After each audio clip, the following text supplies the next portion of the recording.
तो नमस्कार दोस्तों, आप सभी का फिर से एक बार और स्वागत है हमारे YouTube चैनल भोजपुरी पेज में। और मैं हूं आप सबका दोस्त भाई अजीत यादव।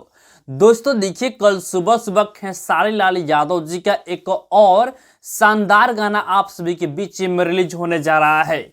दोस्तों देखिए, गाने का पोस्टर भी आ चुका है और दोस्तों पोस्टर आप लोग यहाँ देख सकते हैं। और दोस्तों देखिए, गाने का टाइटल दिया गया है वकील बाबू।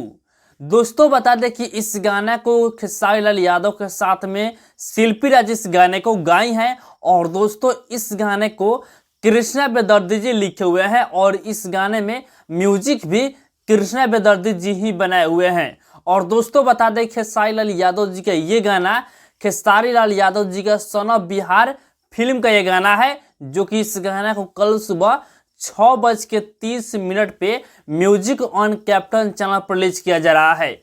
जिस वीडियो में खेसारी लाल यादव के साथ में स्टार कास्ट में नजर आएंगी एक्ट्रेस रक्षा गुप्ता जी। तो आप लोग तैयार रहिएगा कल सुबह 6:30 पे म्यूजिक ऑन कैप्टन चैनल पे इस गाने को सुनने के लिए। सन ऑफ बिहार फिल्म का ये गाना है, तो आप लोग समझ सकते हैं कि कोई भी फिल्म का गाना होता है तो गाना बहुत ही जबरदस्त गाना होता है।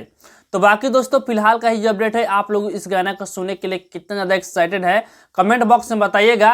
और इसी के साथ हम इस वीडियो को समाप्त करते हैं। ये वीडियो पसंद आया होगा तो इस वीडियो को लाइक कीजिएगा, शेयर कीजिएगा। बाकी मेरे चैनल को अभी तक सब्सक्राइब नहीं किए हैं तो सब्सक्राइब ही कर लीजिएगा, क्योंकि इस चैनल पर भोजपुरी इंडस्ट्री का हर एक अपडेट सबसे पहले आपको मिलेगा।